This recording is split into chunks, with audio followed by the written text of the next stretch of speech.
Bismillahirrahmanirrahim. Assalamualaikum warahmatullahi wabarakatuh.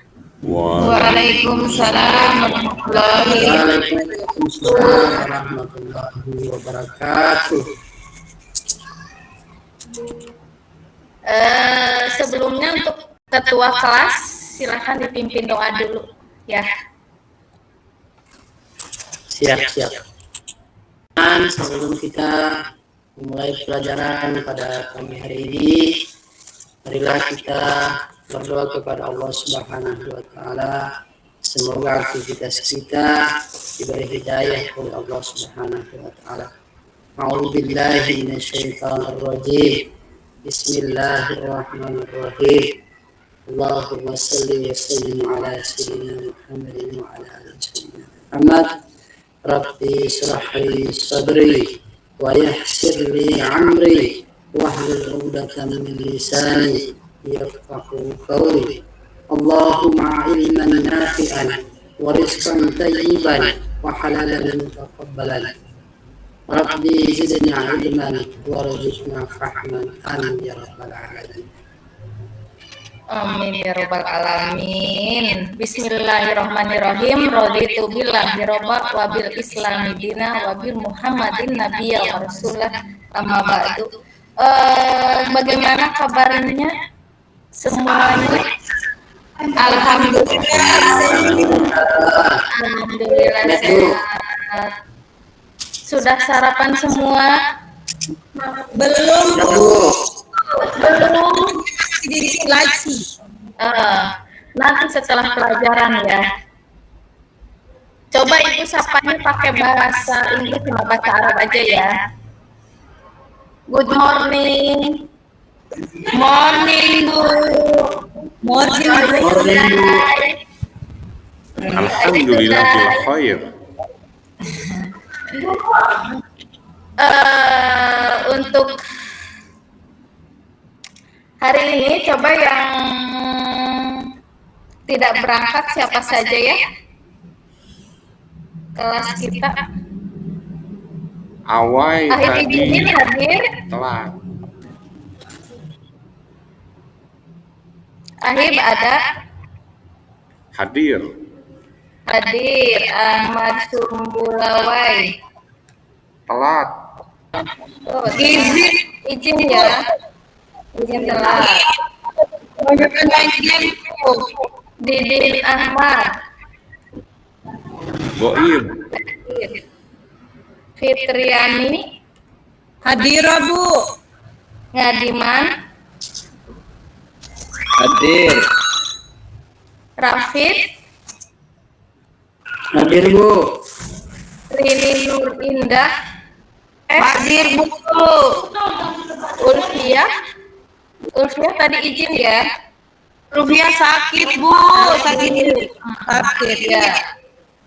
Sebelum kita ke pembelajaran, mari kita rilekskan dulu badannya ya, supaya pembelajaran kita semangat. Coba tangannya ke atas, jangan tinggi-tinggi. Kalau di sebelahnya ada temennya jangan terlalu tinggi ya, kasihan. Belok ke kiri, miringkan ke kiri, miringkan ke kanan, miringkan ke depan, miring ke belakang. Lanjut tangannya ke pinggang. Tangannya ke pinggang. Belok ke kanan, belok ke kiri, digoyang. Goyang Bu, pantatnya goyang. Kemudian ya, hari ini sudah tertawa atau belum? Dan Alhamdulillah. Belum. Bagaimana kalau kita tertawa hari ini? Ibu punya permainan dulu ya, supaya hari ini kita semangat. Permainannya begini. Kita belajar cepat dengan ini ya, kepala digaruk, kelapa diparut. Kepala digaruk, kelapa diparut. Lambat dulu, terus agak cepet. Coba bisa apa tidak? Bu, Rapid nggak punya kepala, Bu. Punya kepala. Kepala. Kepala diparut, kaki digarut. Kepala diparut, kaki digarut. Kepala diparut, kaki digarut. Mana? Banyak digaruk, Fitri, kepalanya habis. Ditrik kepalanya habis. Biarkan deh ya. Sekarang kita akan di sini Ibu kasih gambar seorang tokoh. Ya, ini seorang tokoh. Coba semuanya dilihat. Ini kira-kira siapakah? Perlu clue apa enggak? Harus pakai clue-nya apa enggak ini? Ini seorang tokoh, seorang ilmuwan, seorang filosof. Siapakah yang bisa nebak? Ibnu Sina. Iya, ini sesuai dengan ilmu pengetahuan. Siapa? Al-Farabi, Bu. Belum. Siapa lagi? Ibnu Rus. Masih belum. Ibnu Sina. Ibnu Sina. Ya betul. Tepuk jempol. Alhamdulillah. Ibnu Sina. Ibnu Sina. Betul, Mas Ngadiman. Ya. Jadi beliau itu seorang filosof, seorang ilmuwan dan seorang dokter. Beliau lahir di Persia. Beliau itu terkenal sebagai father of doctor. Kontribusinya di bidang kedokteran. Beliau penemu manfaat etanol. Tahu etanol? Etanol itu alkohol ya, untuk membunuh mikroorganisme yang berpotensi menyebabkan infeksi pada tubuh pasien, dan sekarang itu sampai sekarang masih dipakai ya. Kemudian beliau juga sebagai penemu teori penularan TBC. Ibnu Sina ini sebagai penemu bahwa TBC itu begitu menularnya. Kemudian bagaimana?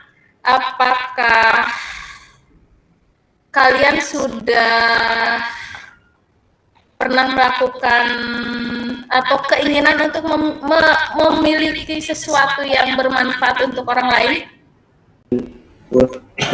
Ya, gimana? Pengen jadi apa, Mas Nadine? Saya ingin mendirikan yayasan, kemudian buat sekolah, kemudian mendirikan pendidikan yang formal, edukasi, sehingga bisa menyiapkan generasi muda yang cendekia, beriman dan bertakwa dan berilmu, Bu. Nah, luar biasa, sempurna, mantap. Kemudian gambar tadi melihat sang tokoh kita yaitu Ibnu Sina. Maka sekarang kita mengingat materi di pertemuan kemarin ya. Ibu kasih pertanyaan supaya memori kita teringat lagi di pertemuan kemarin. Coba Ibu kasih, di sini ada pertanyaan nomor 1. Ibu bacakan, siapa yang bisa jawab langsung tunjuk jari saja ya. Ini untuk mengingat pertemuan materi di pertemuan kemarin. Yang nomor 1, orang yang berjuang di bidang ilmu pengetahuan dalam agama Islam disamakan dengan siapa yang mau jawab? Ayo, Bu. Orang yang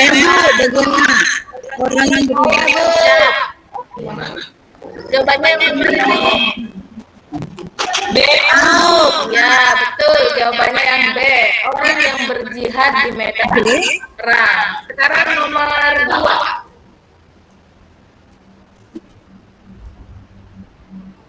Nah, nomor 2 pertanyaannya, menuntut ilmu hendaknya dengan niat saya ya, betul.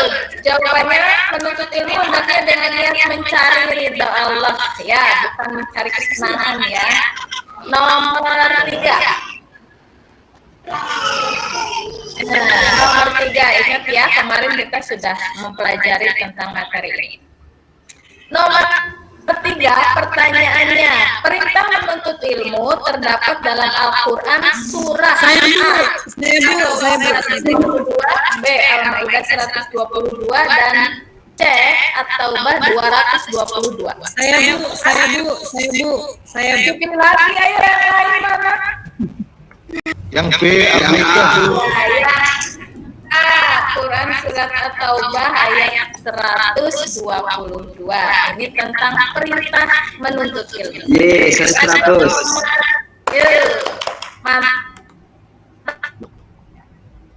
Nomor 4. Coba dijawab lagi. Kunci utama keberhasilan dan kebahagiaan baik di dunia maupun di akhirat. Ilmu. Saya Bu. Yang A, Bu, yang A. Oh, yang C. Oh, kalau Mas Ahib jawabannya yang A katanya. Kenapa harta? Bukan karena ilmunya banyak. Kalau hartanya banyak, kira-kira tanpa ilmu hartanya bisa banyak apa tidak? Bisa. Pakai apa? Saja. Tapi tidak punya ibadahnya Bu. Iya. Kemudian lanjut, kita akan sedikit mengulas pertemuan kemarin ya, bahwa di pertemuan kemarin kita sudah membahas tentang meyakini bahwa menuntut ilmu adalah perintah Allah dan Rasulnya. Yang kedua, memiliki sikap sesat keilmuan sebagai implementasi pemahaman Quran surat At-Taubah ayat 100 dan kaitnya. Dan di minggu kemarin, sekarang kita pertemuan sekarang ini kita akan menganalisis semangat menuntut ilmu. Untuk pertemuan hari ini kita akan membahas tentang menganalisis semangat menuntut ilmu dan menerapkannya dalam kehidupan sehari-hari dan menyampaikannya kepada sesama manusia dengan indikator yang pertama, dengan tujuan diharapkan peserta didik menerima ketentuan Allah dan Rasulnya bahwa menuntut ilmu itu hukumnya wajib. Yang kedua, peserta didik mampu mempercayai ketentuan Allah dan Rasulnya tentang menuntut ilmu.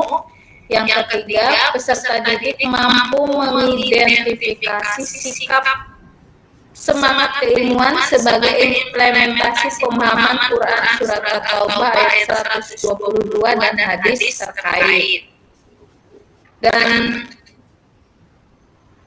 di pertemuan hari ini kita akan belajar dengan metode pembelajaran problem basic learning, di mana nanti ibu akan memberikan sebuah masalah dan nanti kalian membuat kelompok karena kelasnya.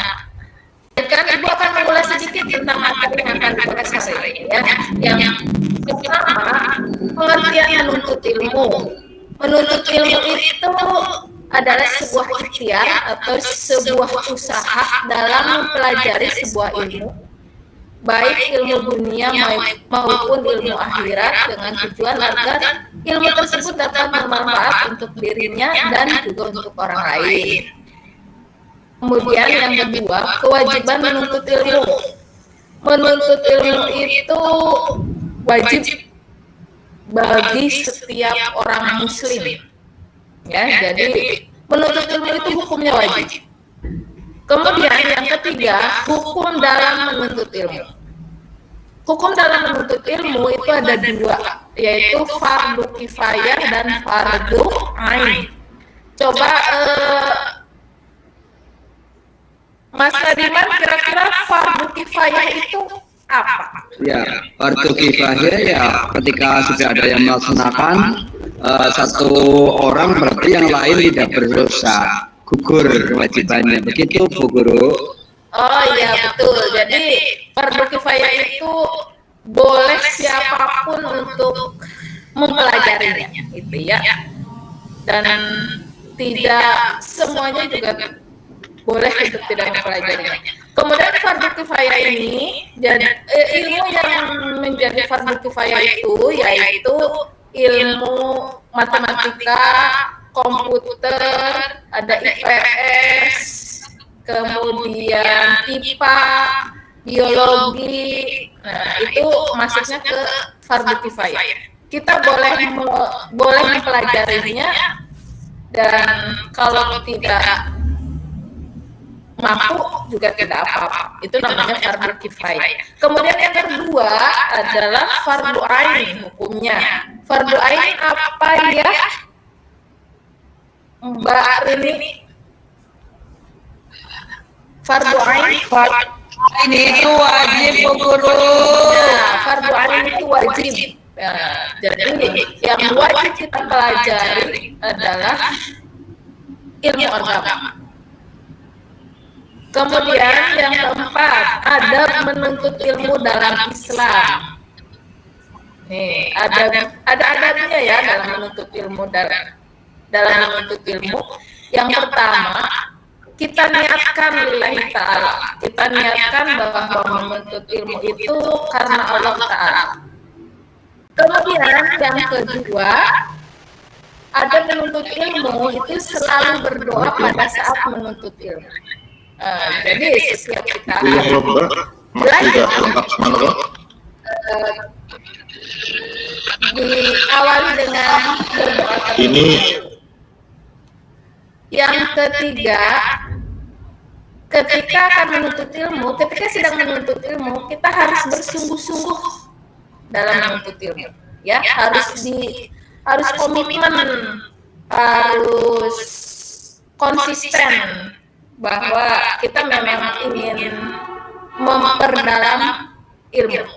Kemudian yang keempat, adanya menjauhi maksiat. Kira-kira menjauhi maksiat itu seperti apa ya? Menjauhi maksiat itu seperti apa menuntut ilmu? Maksudnya gimana? Kok ada menuntut ilmu itu menjauhi maksiat? Ada yang bisa memaksudkan, menjelaskan? Dengan ilmu Bu Guru kita tahu mana yang baik dan menjauhi segala sesuatu yang dilarang Bu Guru.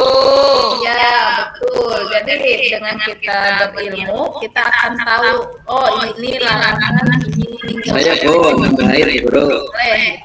Ya.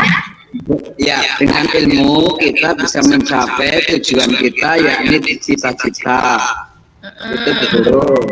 Ya betul, semuanya betul. Terima kasih. Kemudian ada menuntut ilmu dalam Islam yang kelima, yaitu jangan sombong ketika menuntut ilmu.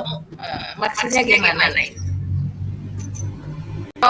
Kalau orang merasa pintar, justru dia akan meremehkan ilmu ya. Dan Saya tambahkan sedikit Ibu Guru. ya, Saya tambahkan sedikit. ya silakan. Ya, seperti kisahnya Iblis yang terlempar dari surga, Bu.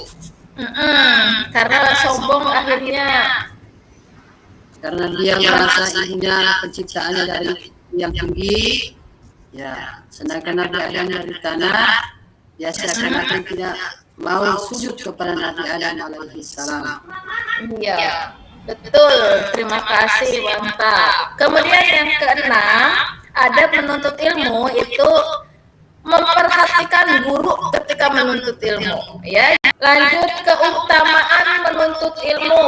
Keutamaan menuntut ilmu itu yang pertama, ilmu adalah warisan para nabi.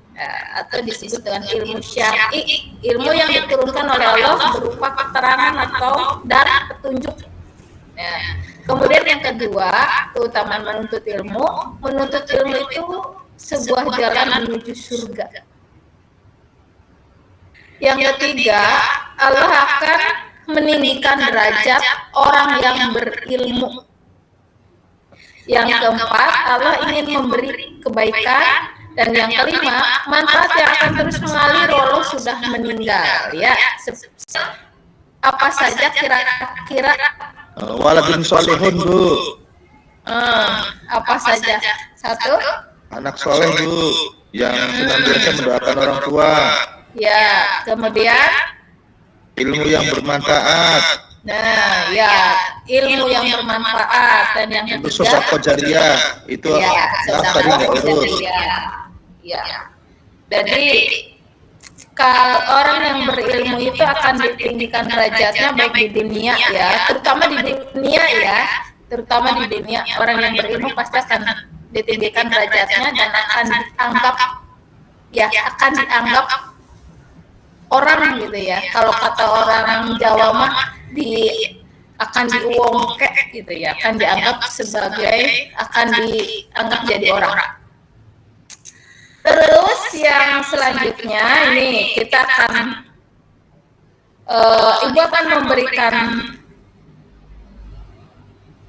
soal nih, ada sebuah kasus di sini ya yang akan kalian diskusikan di sini dan nanti itu teknik penilaiannya seperti itu. Berarti kelompok 1 itu ada Ahid, Ahmad, Didin dan Fitri. Kemudian kelompok 2-nya ada Ngadiman, Mas Ngadiman, Mas Rafid, Mbak Arini. Ya, Ulfiahnya sudah hadir, jadi kelompok 2 mohon maaf hanya bertiga ya. Kelompok 1 berempat, kelompok 2-nya bertiga. ya. Ibu akan memberikan bahan diskusi. Ya, siapkan bukunya, siapkan pulpennya. Di sini Ibu akan memberikan sebuah masalah, yaitu ini ada bahan diskusi. Mengapa umat Islam saat ini jauh tertinggal dengan umat yang beragama lain, padahal dahulu mereka belajar dari Islam? Tahu nggak maksudnya? Maksudnya paham? Guru, Ya? Maksud ya, jadi dulu itu umat Islam berjaya dan umat lain agama Kristen itu belajar dari umat Islam. Tapi sekarang terbalik ya, bahwa kok sekarang kenapa umat Islam itu mengalami ketertinggalan dari agama lain. Kemudian yang keduanya, bagaimana solusinya agar umat Islam itu kembali menguasai ilmu pengetahuan seperti masa lalu. Jadi hanya dua yang akan didiskusikan. Dan di sini, Ibu akan, sebelum kalian diskusikan, Ibu punya gambaran terkait itu. Di bawah ada. Slide bawahnya ada ya, di slide bawah. Nah, di sini ini di tahun 1901 sampai tahun 2000 umat Kristen itu meraih Nobel terbanyak tuh ya, ada berapa, 65,4%. Berarti orang Kristen, umat Kristen itu memiliki prestasi dalam ilmu pengetahuan tertinggi sedunia. Padahal dan yang kedua, tertinggi yang kedua itu Yahudi atau Jewish itu Yahudi ya. Itu peringkat kedua. Padahal Yahudi itu hanya di dunia itu hanya 1 juta orang sekitar itu. Kemudian urutan yang ketiga yang meraih prestasi ilmu pengetahuan itu ada ateis dan agnostik. Ateis apa ateis? Ateis? Ateis orang yang tidak memiliki agama, Bu. Ya, orang yang tidak memiliki agama. Kemudian pre-thinker itu peraih keempat di situ ya, pre-thinker 3,4%. Kemudian Buddha itu 1,1%. Muslim ini di urutan ke-6. Muslim ini di urutan ke-6 peraih Nobelnya. Padahal Muslim itu umat kedua terbanyak setelah Kristen. Kemudian urutan yang ketiga, urutan yang ketujuh itu Hindu, 0,7%. Dan lainnya itu mungkin agama yang tidak masuk ke agama resmi di dunia ya, itu 0,6%. Itu udah jelas di situ bahwa umat Muslim yang jumlahnya peringkat kedua di dunia, itu meraih prestasi itu urutan ke-6. Makanya ayo kita diskusikan di situ, Ibu kasih masalahnya, kira-kira kenapa gitu ya, mengapa umat Islam saat ini jauh tertinggal dengan umat agama lain, dan apakah ada solusinya supaya kita bisa bangkit dan mampu menguasai ilmu pengetahuan lagi seperti itu. Kira-kira butuh waktu berapa jam kah untuk membahasnya? 2 minggu, Bu. 2 minggu, luar biasa.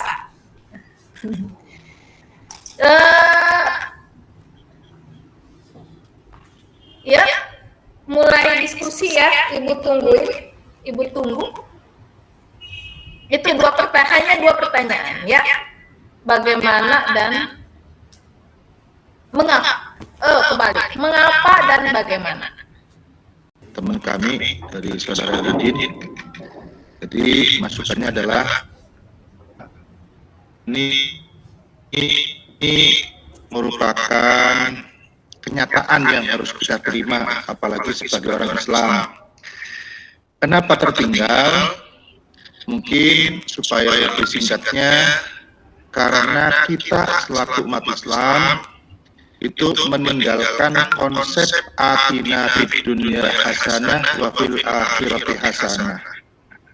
Jadi ketimpangan dalam orientasi kehidupan yang terlalu, katakanlah, lebih mementingkan ukhrawi, tapi duniawinya kadangkala terlupakan. Yeah. Itu mungkin salah satunya. Nah, yang belum menyangkut tentang solusi, mungkin ada sebuah ayat, walan tardu ankal yahud walan nasara hatta tattabi'a millatahum. Mereka, orang-orang di luar kita itu, bagaimana caranya supaya kaum muslim itu tertinggal, atau mereka harus mengikuti mereka. Jadi mereka lebih giat daripada kita. Terima kasih, seperti saja. Ya, terima kasih. Tepuk tangan, kasih jempol. Fix banget si Ahimah. Mantap banget. Itu dari Pulangnya bahwa memang kenapa kita mengalami kemunduran, karena menurunnya moral ya, menurunnya moral. Yang kedua, masyarakat muslim Al-Quran dan justru non-muslim yang cenderung mengamalkan kandungan Al-Quran. Jadi karena non-muslim itu yang sudah mulai belajar dari isi Al-Quran, dan mereka langsung digali ilmunya di situ. Kemudian yang ketiga, bahwa orang non-muslim itu non-muslim itu kerja keras dan non-muslim itu rajin.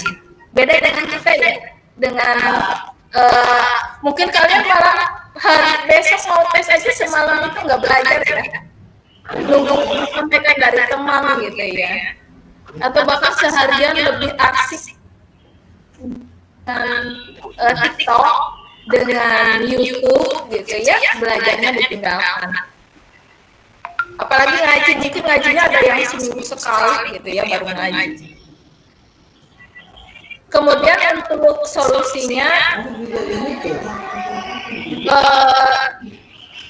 coba untuk generasi muda sekarang, kalian sebagai generasi muda ya, generasi muda ya, karena masih muda-muda semuanya ya, anak SMK harusnya semangatnya ditingkatkan, kemudian memiliki karakter, memiliki kepribadian, harus punya jiwa saing, harus kreatif ya, kalian itu harus kreatif, harus inovatif, dan mampu memahami pengetahuan dan teknologi guna bersaing secara global. Siap? Semangat untuk menuntut ilmu? Siap, Bu Guru. Materi hari ini Ibu cukupkan seperti ini. Cuma nanti untuk minggu depan Ibu kasih tugas ya, karena minggu depan kita akan bertemu dengan materi tentang menyajikan kaitan antara kewajiban menuntut ilmu dengan kewajiban membela agama sesuai dengan perintah surat atau ayat 122 dan hadis terkait. Jadi kalian PR-nya yaitu coba cari 5 hadis minimal, kalau ada 10 hadis ya 10 boleh, tentang menuntut ilmu ya, tentang kewajiban menuntut ilmu. Minimal 5, boleh 5, boleh 6, boleh 7, boleh 8, terserah. Tapi minimalnya 5 ya. Itu PR-nya. Mencari hadis tentang menuntut ilmu dan dicatat di buku tulis. Dan nanti di minggu depan kita diskusikan lagi. Ya, karena waktunya pun sudah habis ya, waktunya sudah habis. Ibu akhiri, kita tutup saja dengan bacaan hamdalah bersama-sama. Alhamdulillahirabbil alamin.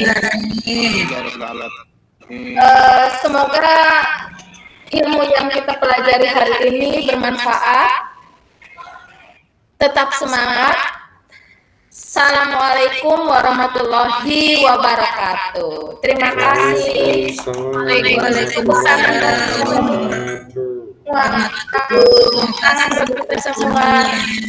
Ya, terima kasih Bu dosen. Terima